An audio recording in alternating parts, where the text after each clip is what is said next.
Assalamualaikum warahmatullahi wabarakatuh. Alhamdulillahi rabbil alamin. Wal 'aqibatu lil muttaqin wa la 'udwana illa 'alal zalimin. Asyhadu an la ilaha illallah wa asyhadu anna Muhammadan 'abduhu wa rasuluh. Rabbi yassir wa la tu'assir wa la haula wa la quwwata illa billahil 'aliyyil 'azim. Terima kasih pada Tuan Pengerusi, ahli-ahli jawatankuasa, bahagia Datuk-Datuk sidang jemaah yang dirahmati Allah. Alhamdulillah, pertamanya marilah sama-sama kita memanjatkan setinggi-tinggi syukur kehadrat Allah Subhanahu wa taala atas limpah kurnianya. Pada hari ini kita masih lagi berada dalam bulan Syawal, bulan yang Allah Subhanahu wa taala jadikan satu hari yang di mana hari yang kita menyambut Aidilfitri setiap tahun. Dan yang keduanya, bulan yang disebut sebagai bulan seronok ataupun bulan Farah, yang disebut sebagai bulan yang untuk kita berseronok. Yang keduanya adalah bulan Zulhijjah, kerana di dalam bulan tersebut adanya Aidil Adha. Baiklah tuan-tuan yang dirahmati Allah, tazkirah hari ini menyentuh tentang 7 penawar kepada hati yang sakit. Allah Subhanahu wa taala ketika mana menciptakan Nabi Adam alaihi salam, Allah Taala menciptakan seketul darah, yang darah ini disebut sebagai hati. Ala inna fil jasadi mudghah. Ingatlah kamu semua manusia bahawa dalam jasad kamu ada seketul darah. Apabila seketul darah ini baik ataupun sihat, maka baiklah keseluruhan jasad. Wa idza fasadat, dan apabila rosak seketul darah ini, maka rosaklah keseluruhan jasad kita. Maka Nabi SAW sebut ala wahiyal qalb. Ingatlah seketul darah tersebut adalah hati. Jadi hati merupakan organ yang ada dalam jasad manusia. Salah satu di antara organ dalam. Dan ulama mengatakan dalam hati tersebut juga adanya organ yang nampak dengan mata kasar, itu hati. Dan yang kedua, hati yang tidak nampak. Hati yang tidak nampak. Dan peranan hati ini, tuan-tuan yang dirahmati Allah Ta'ala, dengan hatilah tempat terkandungnya iman bagi seorang manusia yang percaya adanya Allah Subhanahu Wa Ta'ala. Hatilah yang dapat merasai, hatilah yang dapat merasakan kebesaran dan juga kegerunan di atas kebesaran Allah Subhanahu Wa Ta'ala. Di dalam surah Al-Anfal, alladzina idza dzukirallahu wajilat qulubuhum. Apabila disebut nama Allah, gemetarlah hati-hati mereka. Wa idza tuliyat alaihim ayatuhu, dan apabila dibacakan ayat-ayat Allah Subhanahu wa taala, zadathum imanah, maka bertambahlah keimanan mereka kepada Allah Subhanahu wa taala. Jadi daripada ayat Quran tersebut, daripada hadis Nabi tersebut, menunjukkan tentang wujud ataupun adanya yang disebut sebagai organ hati. Dan organ hati ini berfungsi untuk mengetahui perkara-perkara makrifat, untuk merasakan kebesaran dan juga kehadiran Allah Subhanahu wa taala di dalam kehidupan kita. Maka sudah semestinya hati yang Allah Taala berikan pada diri kita ini kadang-kadang mengalami pasang surut. Kadang-kadang hati kita berada dalam keadaan gembira. Kadang-kadang hati kita berada dalam keadaan sedih. Kadang-kadang hati kita berada dalam keadaan tenang. Boleh jadi satu ketika dalam selepas tenang itu datangnya, timbulnya rasa gelisah yang hati sahaja mengetahui betapa ringan, betapa sukarnya nak melalui detik-detik waktu-waktu tersebut. Maka sudah semestinya hati yang sakit, hati yang tidak tenteram, hati yang tidak tenang ini tuan-tuan, hendaklah kita rawat dengan kaedah-kaedah yang ditetapkan oleh Al-Quran dan juga hadis Nabi sallallahu alaihi wasallam.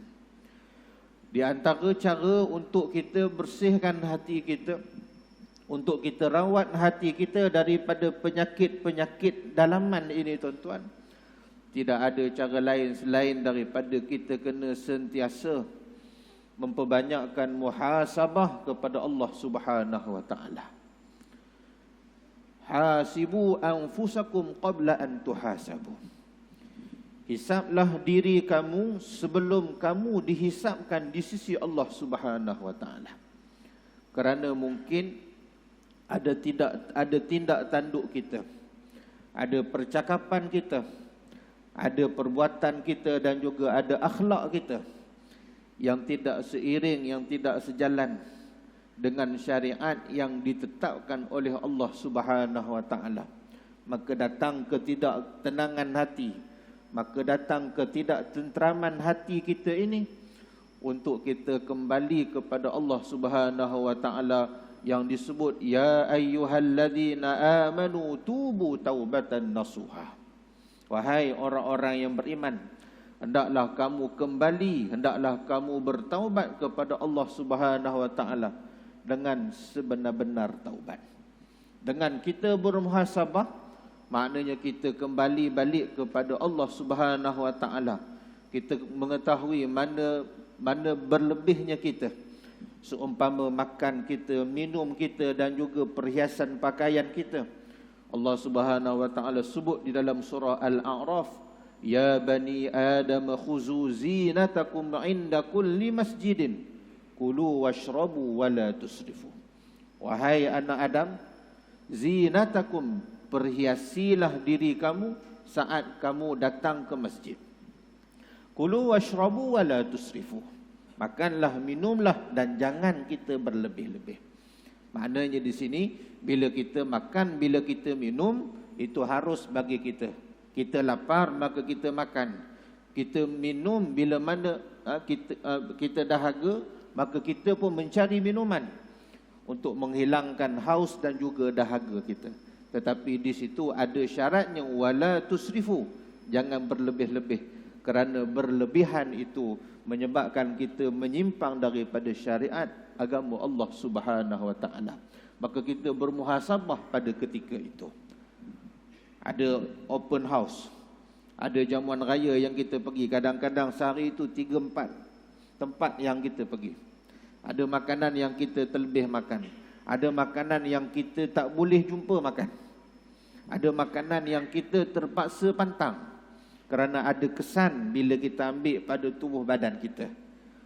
Maka wala tusrifu ini tuan-tuan menyebabkan hati kita ini berada dalam keadaan tidak tenteram, tidak tenang dan sebagainya. Tuan-tuan yang dirahmati Allah Ta'ala, sumber kepada ketenangan kita adalah dengan kita ingat pada Allah Subhanahu wa taala. Orang yang bermuhasabah dirinya di atas kealpaan, di atas kelalaian, di atas melanggari perintah-perintah Allah, ia juga disebut sebagai mengingat. Ya Allah Ta'ala sebut, ala bizikrillahi tatmainnul qulub. Dengan kita zikir, dengan kita ingat pada Allah Subhanahu wa taala, maknanya kita ingat nak kembali kepada Allah, maka Allah Ta'ala akan datangkan ketenangan kepada diri kita. Inilah penawar yang paling utama pada diri kita saat kita ini sentiasa melakukan kesalahan dan juga kelalaian. Ini penawar yang pertama, tuan-tuan yang dirahmati Allah. Yang keduanya, menjauhkan diri dari sifat hasad dengki. Jauhkan diri daripada sifat hasad dengki. Nabi SAW sebut hasad memakan amalan manusia, seperti mana api memakan kayu api. Api memakan kayu api. Begitulah hasad ini, tuan-tuan. Bila ada sedikit hasad pada diri kita, macam mana terjadinya hasad? Bila mana kita lihat orang lain dikurniakan apa-apa nikmat.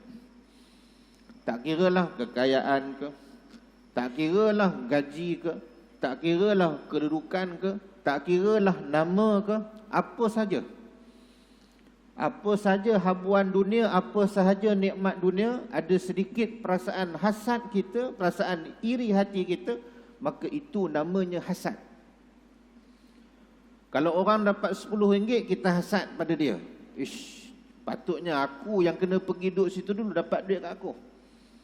Orang ni datang salam dengan dia, dapat duit RM10. Sampai agak kita sampul habis, tak dapat ke kita. Macam mana aku tak boleh dapat ni? Itu hasad. Lagi tinggi hasad, lagi tinggi nikmat yang orang dapat, lagi banyak hasad yang kita akan dapat. Maka tidak ada cara lain dengan kita jauhkan diri kita daripada hasad ini.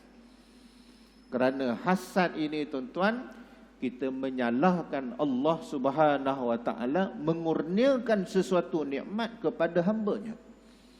Sebab itu Nabi SAW sebut, hasad ini akan memakan amal-amal soleh kita. Amal soleh bertindak sebagai pendinding pada diri kita. Amal soleh bertindak mengundang rahmat di sisi Allah Subhanahu Wa Taala. Bila amal soleh, bila pahala yang kita dapat habis dimakan oleh hasad, apalagi yang tinggal pada diri manusia itu. Seperti kayu api habis dijilat oleh api, dia tinggal abu dah kayu tersebut. Tak boleh kita guna untuk apa, nak buat rumah tak boleh, nak buat dinding tak boleh, nak buat lantai pun semua tak boleh. Nak buat kursi meja pun semua tak boleh. Nak buat rehal pun tak boleh. Habis kayu dimakan api. Nothing, tak ada apa-apa.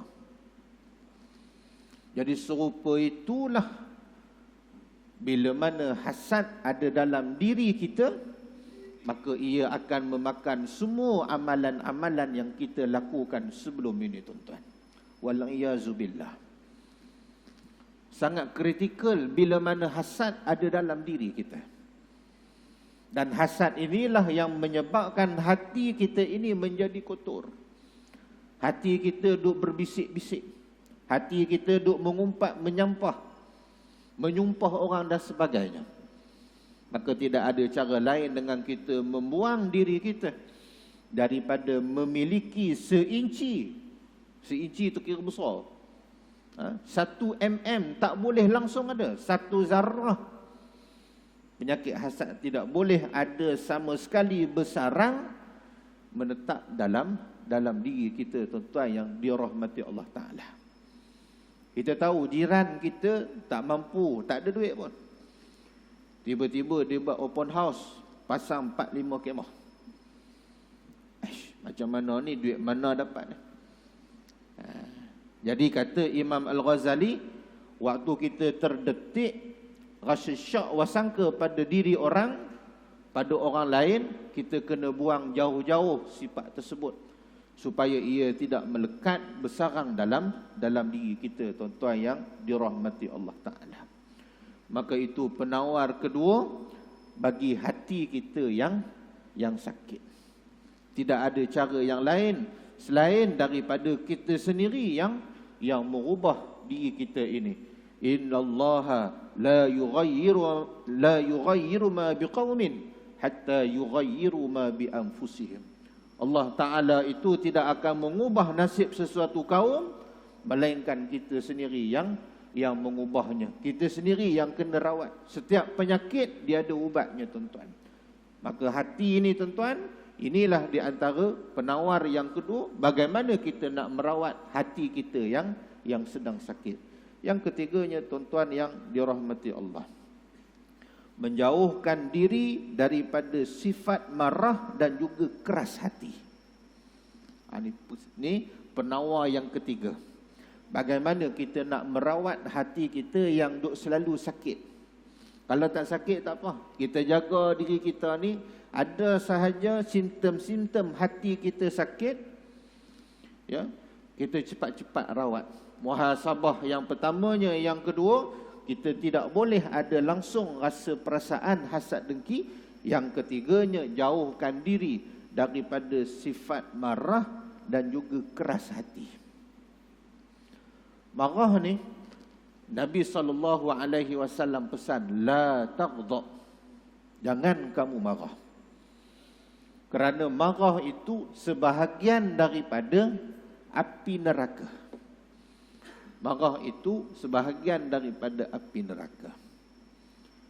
Api neraka ini, api neraka, ya, api dunia, cuma satu daripada 70 juzuk api di neraka. Api di neraka nak bawa ke dunia, direndam ke dalam air laut. Direndam dalam air laut, maka jadilah 1/70 daripada api di neraka. Maka siapa yang ada perasaan marah, maka dia kena cepat-cepat buang. Kerana marah ini, tuan-tuan, ya, marah ini menghilangkan dan memakan iman kita, tuan-tuan. Marah dia akan makan iman.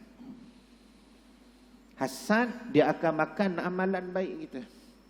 Pahala baik kita, pahala kita sembahyang tarawih, pahala kita tadarus, pahala kita buka puasa, pahala kita buat more dan sebagainya. Habis semua dia makan. Dia kerana ada hasad dengki.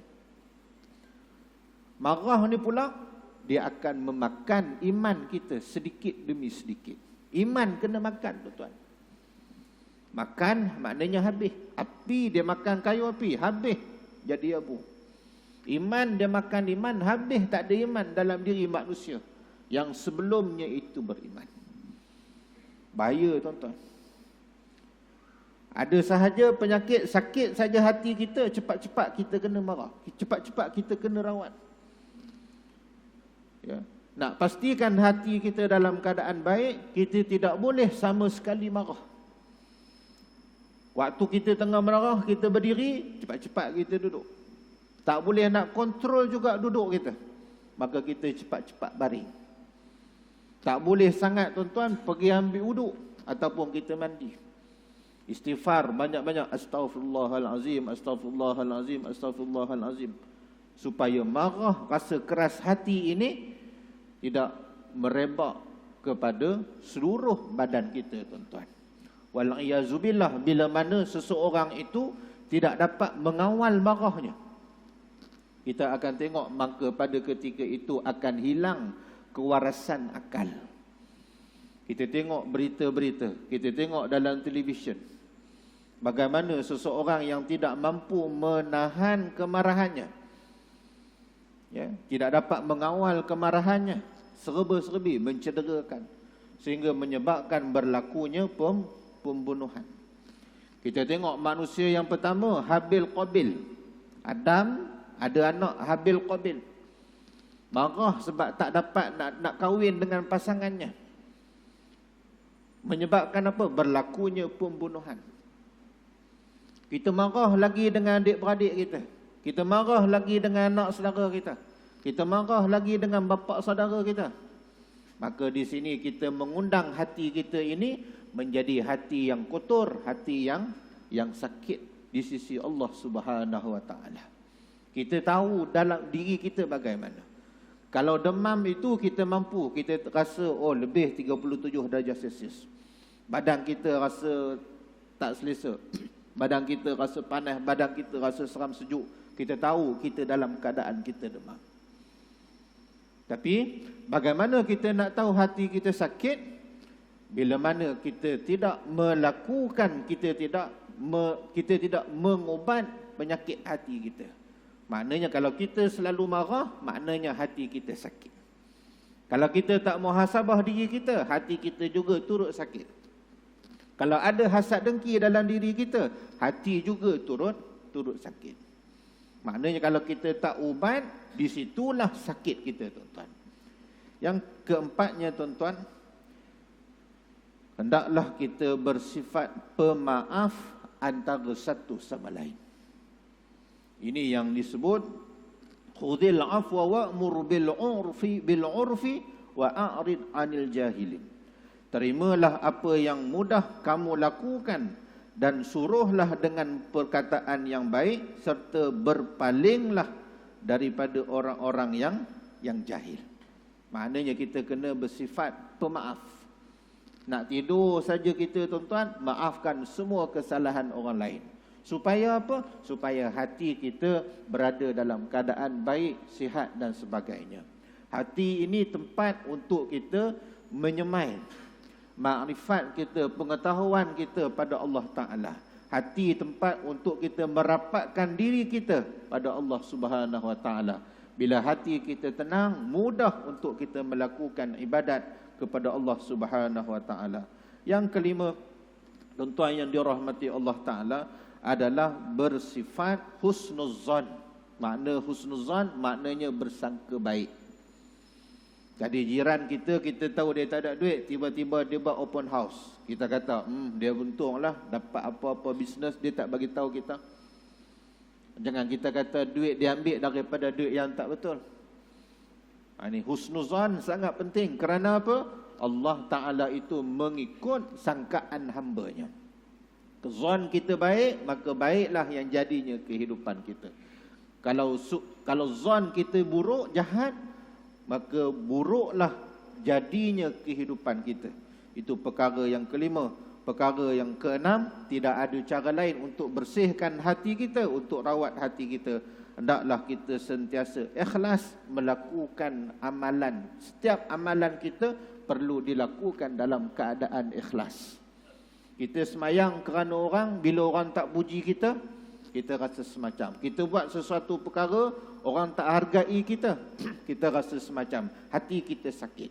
Tapi kalau kita buat sesuatu dengan penuh keikhlasan, hanya semata-mata dapat redha Allah Ta'ala, mukhlisina lahuddin, tak kira lah orang puji kita, orang tak tengok kita pun, hati kita tetap melakukan amalan-amalan tersebut. Yang ketujuh, tuan-tuan yang dirahmati Allah Ta'ala, yang terakhir, bagaimana kita nak menyucikan, nak merawat hati kita yang sedang sakit, adalah dengan kita sentiasa bersyukur kepada Allah Subhanahu Wa Ta'ala.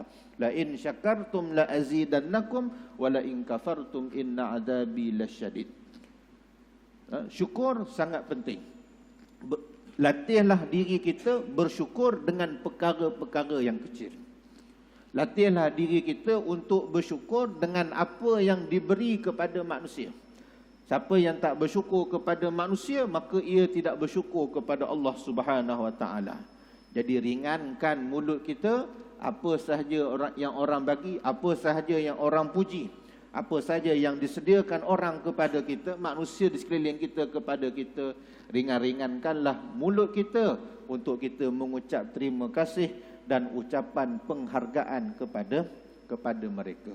Jadi ada 7 perkara yang boleh kita gunakan dalam hidup kita ini, tuan-tuan, untuk kita merawat, untuk kita mengubati hati kita yang sedang sakit. Siapa pun tak boleh ubat diri kita, melainkan diri kita semata-mata.